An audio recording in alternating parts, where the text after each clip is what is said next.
Dans cette vidéo, on va construire un exemple très étonnant de fonction. On va construire une fonction qui est continue et nulle part dérivable. Et pour ça, on va s'appuyer sur une fonction qui a été créée par le mathématicien van der Waerden. Comment est-ce qu'on peut créer une fonction qui est continue, nulle part dérivable? Alors, si on réfléchit, on peut déjà se poser la question, qu'est-ce qu'on a à notre disposition comme fonction qui est continue, mais qui n'est pas dérivable partout?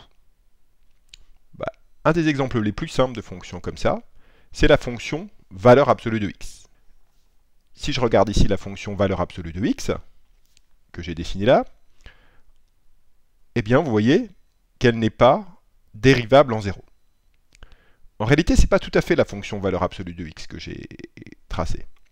J'ai tracé la fonction qui est égale à valeur absolue de x sur moins 1,5, 1,5, et ensuite j'ai répété par périodicité. Alors pourquoi j'ai fait ça? Eh bien pour pouvoir créer une fonction qui a déjà pas mal de points de non-dérivabilité. Cette fonction-là, elle est continue partout, mais elle n'est pas dérivable en 0, en 1,5, en 1, en 3,5, ni en moins 1,5, en moins 1, etc. Bon, c'est un bon départ. Comment maintenant est-ce qu'on pourrait s'arranger à ce qu'on ait une fonction qui soit dérivable en encore moins de points? Eh bien l'idée, c'est de rajouter une dilatée de cette fonction. Cette fonction, que j'ai appelée delta, si au lieu de regarder delta de x, je regarde delta de 10 fois x par exemple, eh bien les pics comme ça, les petites dents, vont être beaucoup plus rapprochées. Et si je trace delta de x plus delta de dx, eh bien vous voyez, j'ai une fonction qui a cette forme-là. Et là, pour lesquelles j'ai beaucoup plus de points de non-dérivabilité. Alors il se trouve qu'on ne va pas tout à fait faire comme ça, car notre fonction de van der Waerden, qui va être continue nulle part dérivable, on va la définir comme la somme d'une série de fonctions. Et là, vous voyez, si je rajoute delta de dx, je rajoute trop de choses. Il y a des chances que je vais rajouter des termes qui sont parfois égaux à 1,5. Ça va être compliqué d'assurer la convergence. Alors, au lieu de rajouter delta de dx, je vais rajouter 1/10 de delta de dx. Donc j'efface cette fonction-là. Je trace maintenant la courbe représentative de delta de x plus 1/10 de delta de dx. Et vous voyez, cette courbe-là, elle a quand même encore des points de non-dérivabilité à beaucoup d'endroits, mais elle est beaucoup plus proche de la fonction initiale.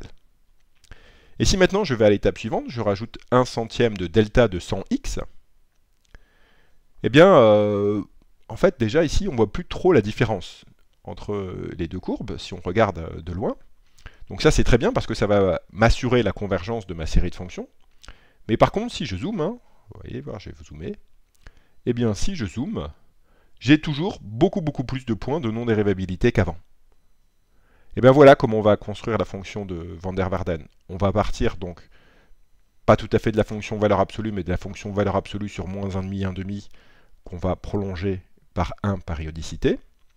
Et on va rajouter ensuite 1/10 de delta de dx, j'avais appelé delta cette fonction, plus 1/100 de delta de 100x, plus etc., plus 1 sur 2 puissance n, delta de 10 puissance nx, plus etc. Allez, c'est parti maintenant pour la preuve concrète. On considère donc la fonction delta, qui est égale à la fonction valeur absolue sur l'intervalle moins 1,5, 1,5, et qu'on prolonge à r tout entier par 1 périodicité. C'est la fonction dont j'ai tracé le graphe tout à l'heure, et cette fonction-là, elle est continue sur r. Ensuite, on va poser pour x dans r, w de x, c'est la somme pour n égale 0 à plus l'infini de 1 sur 10 puissance n, delta de 10 puissance nx. On va démontrer que cette série-là, elle converge normalement sur r, ce qui d'une part va assurer que w de x est bien défini, et d'autre part va assurer aussi que w, c'est continu sur r, puisqu'ici, on n'a que des fonctions qui sont continues sur r, et la convergence normale préserve la continuité. Alors, pour prouver la convergence normale, on remarque que pour tout x dans R et pour tout n positif, la valeur absolue de 1 sur 10 puissance n, delta de 10 puissance nx, eh bien, elle est inférieure ou égale à 1 sur 10 puissance n. Pourquoi? Parce que la fonction delta, ici, elle est majorée par 1 sur R, en fait même par 1,5. Et là, ici, j'ai un majorant qui ne dépend plus de x, et qui est le terme général d'une série convergente. Bon, ça m'assure bien la convergence normale de la série ici, qui définit W. Et donc de plus, comme je l'ai dit, comme chaque fonction ici est continue, eh bien la fonction W, elle est continue sur R. Reste à montrer maintenant qu'elle n'est dérivable nulle part. Pour cela, on va s'appuyer sur un lemme de non-dérivabilité qui a l'énoncé suivant. On considère f, une fonction de R dans R, qui est dérivable en un certain réel x. On considère xn et yn deux suites de nombres réels qui encadrent x. Xn est donc inférieur ou égal à x pour tout n dans grand N, et on va me demander à ce que yn soit supérieur strict à x. Et on va aussi demander à ce que les suites xn et yn convergent toutes les deux vers x. Alors, ce qu'on peut démontrer, c'est que la limite quand n tend vers plus l'infini, de f de yn moins f de xn sur yn moins xn égale f' de x. Alors prouvons ce lemme. Il s'appuie sur le fait qu'une fonction qui est dérivable en un réel x, elle admet un développement limité à l'ordre 1. Donc je peux écrire f de t égale f de x plus f' de x facteur de t moins x plus petit o de t moins x quand t tend vers x. Alors si je remplace t par exemple par yn, je peux écrire que f de yn c'est f de x plus f' de x fois yn moins x plus, et le petit o de t moins x, ça peut se réécrire ici, c'est négligeable devant yn moins x, donc je le réécris sous la forme yn moins x facteur de epsilon n, où epsilon n c'est une suite qui tend vers 0. Et de la même façon, je peux écrire que f de xn c'est f de x plus xn moins x facteur de f' de x plus delta de n, où la suite delta de n tend vers 0. Je fais la différence de ces deux quantités, et je trouve que f de yn moins f de xn, c'est égal à les f de x s'éliminent. Ici, je peux mettre f' de x en facteur, ça fait f' de x. Et quand je fais yn moins x moins xn moins x, j'obtiens yn moins xn. Et il va me rester encore plus epsilon n facteur de yn moins x, plus delta n facteur de x moins xn. Ici, j'ai changé les signes parce que j'avais mis moins f de xn. Et si je divise maintenant par yn moins xn, qui est non nul, parce que j'ai supposé que yn était strictement plus grand que x, j'obtiens f de yn moins f de xn divisé par yn moins xn égale f' de x, plus epsilon n facteur de yn moins x divisé par yn moins xn, plus delta n facteur de x moins xn sur yn moins xn. Et ça maintenant, je dois démontrer que ça tend vers f' de x, quand n tend vers plus l'infini. Et donc, en fait, il suffit que je démontre que ce terme-là tend vers 0, et que ce terme-là, ici, tend vers 0 aussi, quand n tend vers plus l'infini. Alors, j'ai réécrit à quoi était égal mon quotient, et je m'intéresse donc ici au premier terme, epsilon n yn moins x divisé par yn moins xn en valeur absolue. Donc, je peux le majorer par valeur absolue de epsilon n. Et ici, alors yn moins x, c'est positif, yn moins xn, c'est positif, donc je peux enlever les valeurs absolues pour ce quotient-là. Et en fait, si je regarde bien, yn moins x, c'est inférieur ou égal à yn moins xn, puisque j'ai cet ordre-là sur xn, x et yn. Et donc, yn moins x, yn moins xn, c'est inférieur ou égal à 1. Et finalement, j'ai trouvé que epsilon n facteur de yn moins x sur yn moins xn, c'est plus petit que valeur absolue de epsilon n. J'avais mis des valeurs absolues ici, bien sûr. Et je peux faire pareil pour le deuxième terme, delta n facteur de x moins xn sur yn moins xn en valeur absolue. Eh bien, c'est inférieur ou égal à valeur absolue de delta n, toujours à cause de l'ordre que j'ai entre xn, x et yn. Et donc, ça me permet de démontrer que ce terme-là tend vers 0, que ce terme-là tend vers 0. Et donc, que j'ai bien f de yn moins f de xn divisé par yn moins xn, qui tend vers f' de x quand n tend vers plus l'infini. Alors, j'ai dit que j'allais prouver un lemme de non-dérivabilité, et pourtant, je suis parti d'une fonction de R dans R qui était dérivable en x. En fait, c'est la contraposée de ce que j'ai démontré qui va me donner un résultat de non-dérivabilité. La contraposée s'énonce ainsi.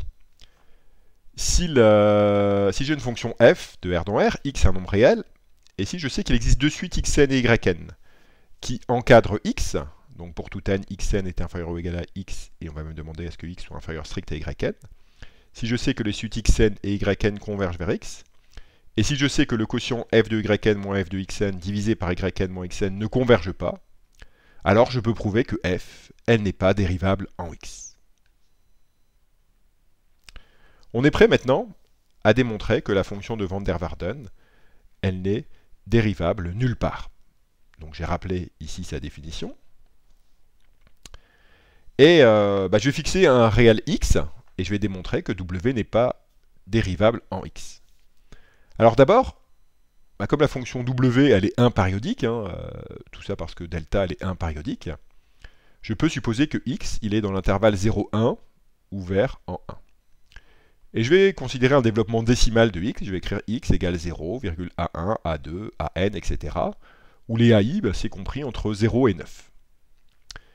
Et je vais avoir besoin d'une petite notation. Pour k supérieur ou égal à 1, on va poser epsilon k égale 1 si ak est dans 0,4, c'est-à-dire si le kème chiffre après la virgule est entre 0 et 4, et epsilon k égale moins 1 si le kème chiffre après la virgule, il est entre 5 et 9. Alors, comment on va construire les deux suites xn et yn? Eh bien, pour n supérieur ou égal à 1, on va considérer xn, l'approximation décimale par défaut de x, à 10 puissance moins n près. Donc xn, c'est 0,11, etc. à n. Et on va considérer yn égale xn plus 10 puissance moins n. Donc qui encadre bien xn est plus petit que x, qui est inférieur strict à yn. Et le résultat clé, celui qu'on va démontrer, c'est que si je regarde le quotient w de yn moins w de xn divisé par yn moins xn, ça va être égal à la somme pour k égale à 1 à n des epsilon k. Alors ça va me dire que la suite un ne peut pas converger. Pourquoi? Eh bien, si je regarde deux termes consécutifs, un et un plus 1, si je fais la différence, ce qui va rester, c'est epsilon n plus 1. Mais epsilon n plus 1, c'est égal à 1 ou moins 1. Donc quand je prends la valeur absolue de un plus 1 moins un, j'ai 1. Et donc la suite un ne peut pas converger, bien sûr, parce que sinon un plus 1 moins un devrait tendre vers 0. Et ainsi, ça va prouver que w n'est pas dérivable en x. Donc il va falloir analyser notre fonction w pour pouvoir démontrer ce résultat ici. Alors, voici donc le résultat qu'on va démontrer.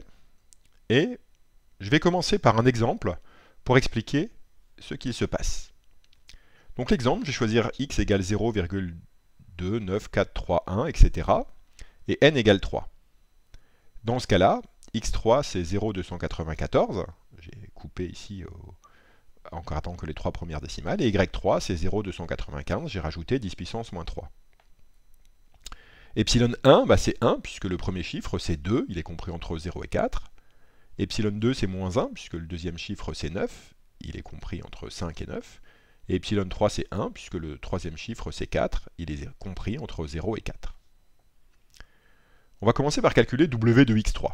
Alors w de x3, c'est delta de, d'abord de 0,294, plus 1 dixième de delta de 2,94, plus 1 centième de delta de 29,4.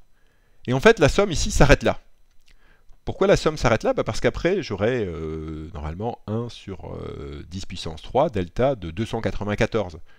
Mais 294, c'est un entier, et ma fonction delta s'annule sur tous les entiers.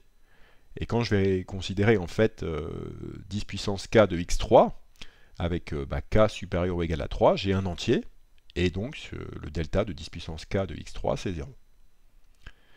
Et même, je peux encore un petit peu simplifier ça, parce que ma fonction delta, elle est périodique de période 1, et donc ici, je peux remplacer 2,94 par 0,94, pour être toujours entre 0 et 1, et ici 29,4 par 0,4, de même, pour toujours être entre 0 et 1.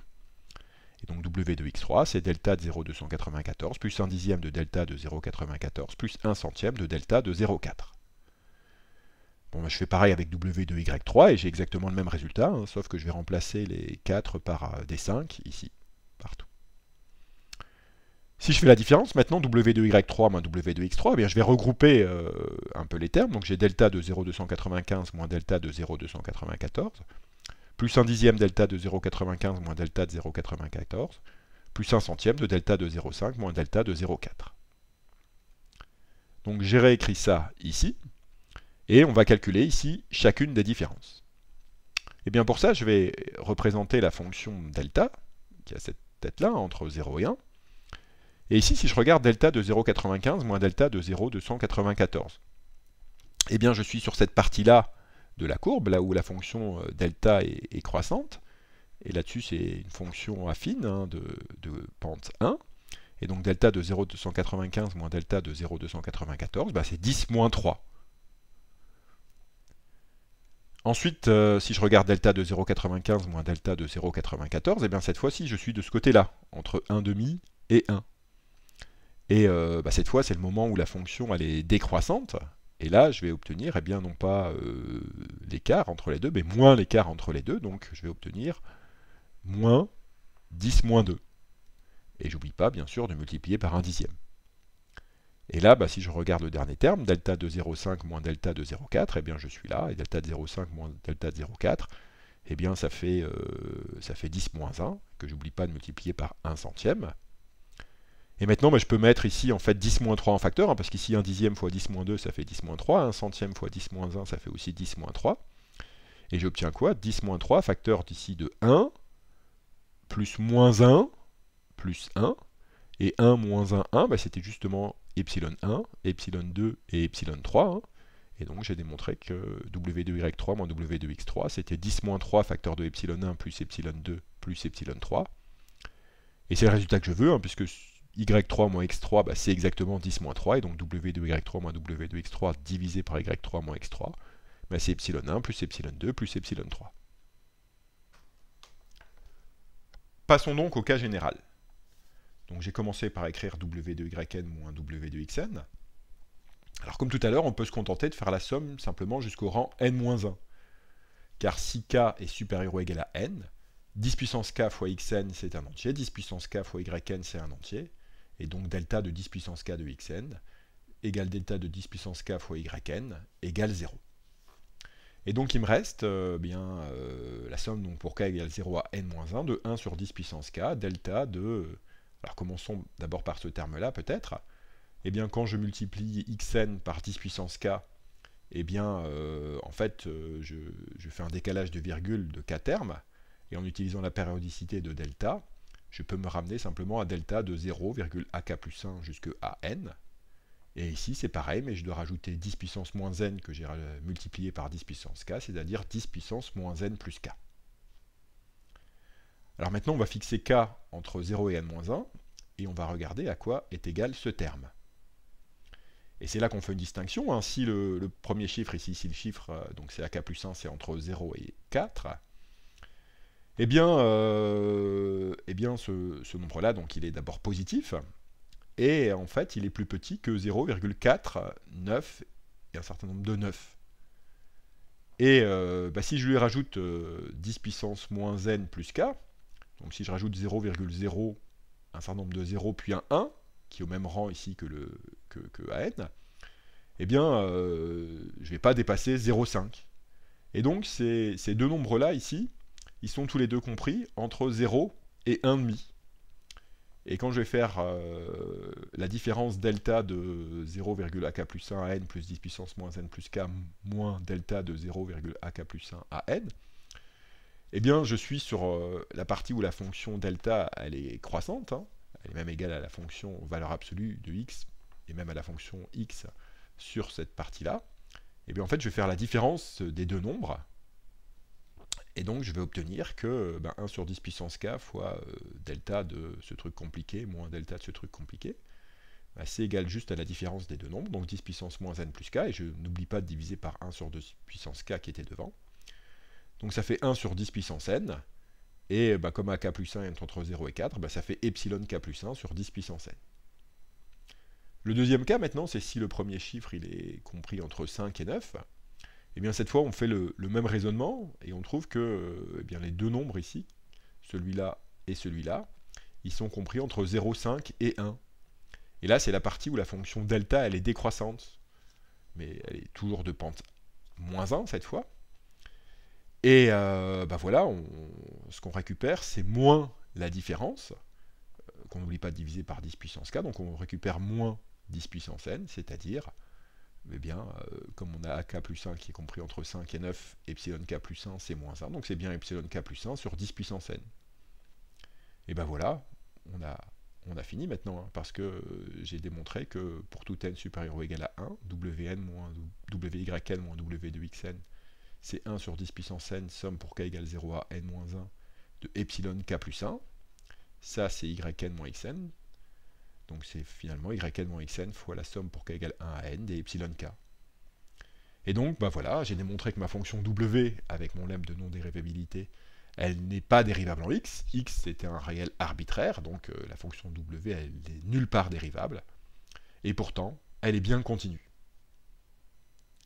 Voilà, j'espère qu'avec cette vidéo, vous avez compris comment on pouvait construire une fonction qui est continue nulle part dérivable, hein. Il y a beaucoup d'exemples du même type. Premier exemple historique, c'est la fonction de Weierstrass, qui est plutôt conçue à partir des fonctions trigonométriques, mais l'idée est la même.